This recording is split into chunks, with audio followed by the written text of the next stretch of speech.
कि आपने जानबूझ के वेतन रोका है, महिला को प्रताड़ित किया है, ये सब बातें लेकर के और वो मेरे को टॉर्चर कर रहे थे। हाँ, है तो मेरे को पनिश करो, मेरी गलती है तो मेरे को पनिश करो, लेकिन सामने वाले की गलती होने के बाद में भी उसको पनिश नहीं कर रहे हैं। तो ये मतलब कितनी बड़ी त्रासदी है कि अगला दर्शकन राम राम जी, मैं अनु थी देख रहे हो शेकाटी नंबर 1 न्यूज। फिलहाल आप झुंझुनू के एक निजी हॉस्पिटल में पहुंचे हैं। अब्बा को कारण रिया जो रामकृष्ण जी ही व राष्ट्रपति से इच्छा मृत्यु की मांग करी है। तो आप से पूरी बातचीत करेंगे और जानने की कोशिश करेंगे कि आखिर वजह क्या है, क्या कारण है। वीडियो ने ज़्यादा से ज़्यादा शेयर करना है और वीडियो का लास्ट तक बने रहियो। जी, क्या नाम है? रामकृष्ण मैरिया। जी, कौन से स्कूल में? मैं सेठ राम प्रताप सोनथलिया राजकीय उच्च माध्यमिक विद्यालय इस्लामपुर में प्रिंसिपल की पोस्ट पे हूँ।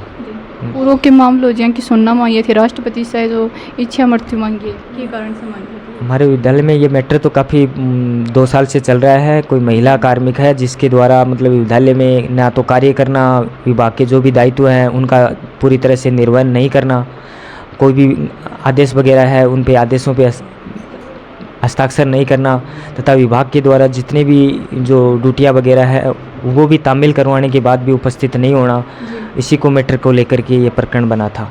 पहले भी मतलब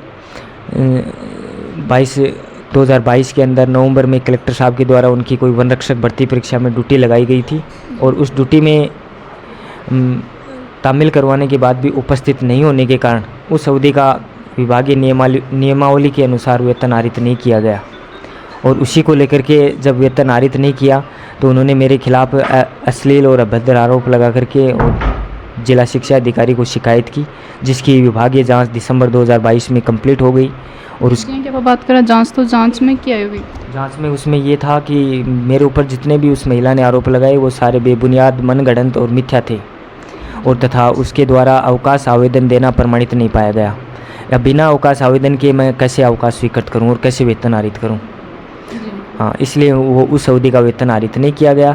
और उनके द्वारा जो भी अनुशासनहीनता और अवकाश आवेदन नहीं देना और उनके द्वारा जो धरना प्रदर्शन किया गया था उन सब को लेकर के और उनकी जो अनुशासनहीनता थी उसी को लेकर के चार्जशीट प्रस्तावित करके जिला शिक्षा अधिकारी मुख्यालय झुंझुनू को 16 मई 2023 को भेजी भी जा चुकी है। फिर भी जिला शिक्षा स्तर पर, अधिकारी स्तर पर किसी प्रकार की कोई कार्रवाई नहीं हुई आज दिनांक तक। जी, से पहले भी हाँ, 2 बार धरना प्रदर्शन हो चुका है। एक तो 26 अप्रैल 2023 को और 3 दिन चला था वो, और फिर 26 फरवरी 2024 को हुआ था इसी अवकाश प्रकरण को लेकर के। जी हाँ, जब आप बात करें शिक्षा अधिकारी जांच के लिए आया, कितनी बार आगा कि आश्वासन की थी? मतलब 2 बार तो जांच इसकी हो गई और उसका निर्णय भी आ गया। तीसरी बार जो जांच चल रही है वो जांच है वो निष्पक्ष नहीं थी, इसलिए वो अभी तक पेंडिंग थी। और अभी निदेशालय स्तर की जांच 30 मई को आई थी, बीकानेर से टीम आई हुई है और उस टीम के द्वारा भी ये जांच वगैरह कर रहे थे, तो वो भी जांच निष्पक्ष नहीं थी। अभी मेरे को 30 तारीख को 1 बजे बुलाया था। उससे पहले मेरी चुनाव मतगणना प्रशिक्षण में ड्यूटी होने के कारण मेरे को मीटिंग के पश्चात उपस्थित होने के लिए कहा। 1 बजे के बाद में जैसे मैं पहुंचा, वो 7:30 बजे मेरे को प्रश्नावली दी। प्रश्नावली के पश्चात 8:30 बजे विद्यालय रिकॉर्ड लाने के लिए मेरे को भेजा गया रात्रि को, और फिर रात्रि को ही मेरे को सर्किट हाउस में 12 बजे तक वहाँ रखा और तरह तरह के सवाल और मतलब एक प्रकार से मेरे के ऊपर दबाव बनाने का प्रयास वहाँ पे किया जा रहा था। हाँ, बात करें तो सवाल जवाब की बात करें तो हाँ, सवाल कि आपने जानबूझ के वेतन क्यों रोका, किस कारण से नहीं बनाया। मैंने सारे जवाब दे रहा था, लेकिन मेरी सुनवाई वहाँ पे नहीं हो रही थी, मेरी बात को इग्नोर कर रहे थे। और मैंने ये भी कहा कि मेरे को साथ ये गाली गलौज करती है, अभद्रता करती है और सब स्टाफ के सामने मुझे जाति सूचक शब्दों का संबोधन दे करके और जलील करती रहती है। लेकिन वो सारी बातें इग्नोर करके और मेरे को ही कि आपने जानबूझ के वेतन रोका, महिला को प्रताड़ित किया है, ये सब बातें लेकर के और वो मेरे को टॉर्चर कर रहे थे। हाँ, फिर रात को जैसे ही वो वहाँ 12 बजे वहाँ से निकला, 1 बजे पहुँचा और 1 बजे के बाद में वह रात को नींद भी नहीं आ पाई। उसी उधेड़-बुन में पूरी तरह से दिमाग है वो अस्त व्यस्त हो गया। सुबह फिर मेरे को 10 बजे वहाँ पहुँचना पड़ा। 10 बजे के बाद फिर वही प्रश्नावली नई प्रश्नावली के रूप में मुझे दी गई और फिर अन्य कार्मिकों के रिकॉर्ड भी मेरे को लाने के लिए कहे गए। लेकिन रास्ते में वो स्वास्थ्य ज़्यादा ख़राब होने के कारण मुझे भैया और भतीजे ने यहाँ भर्ती करवाया और अभी 2-3 दिन से मैं यही हूँ। और आज कितना दिन से भर्ती हो? परसों से हूँ मैं यहाँ। जी।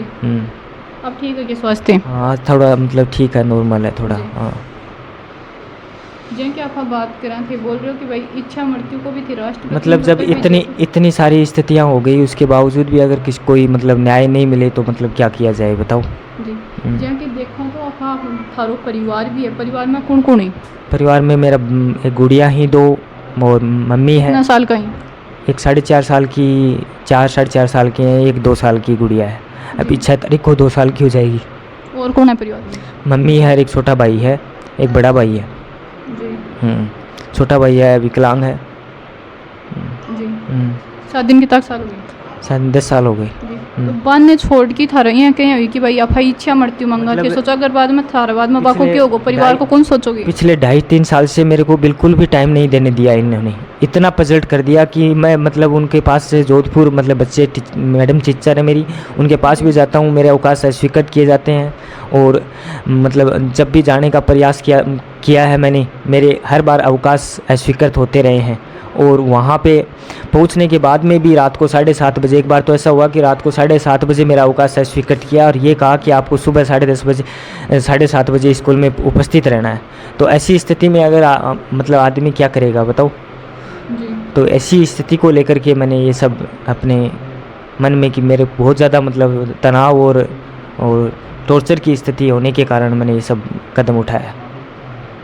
तो यो कदम देखा तो आप एक तरह से बिल्कुल भी सही को नहीं है, जहाँ की भाई परिवार भी है। भाई न्याय तो मिलना चाहिए ना इसके लिए। भाई इतने दिन से मैं गुहार लगा रहा हूँ कि मेरी गलती है तो मेरे को पनिश करो, मेरी गलती है तो मेरे को पनिश करो, लेकिन सामने वाले की गलती होने के बाद में भी उसको पनिश नहीं कर रहे हैं।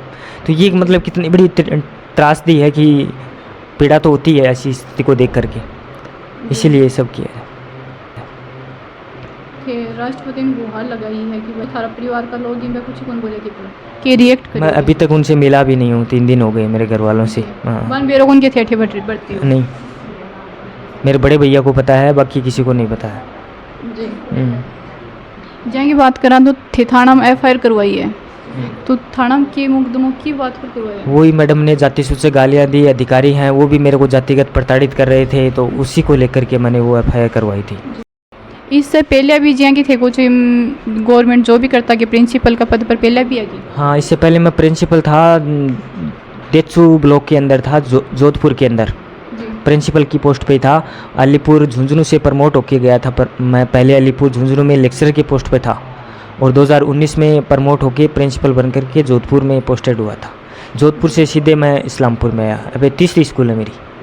पुलिस जांच को विषय ई बात की पुष्टि शेखावटी नंबर 1 न्यूज कौन करे। अगर सामलो पक्ष आपकी बात रखना चाहो तो अपनी स्क्रीन पर नंबर दे रहे हैं, वहाँ पर संपर्क कर सकें। मिला आप एक नई अपडेट के साथ में, तब तक के लिए राम राम जी।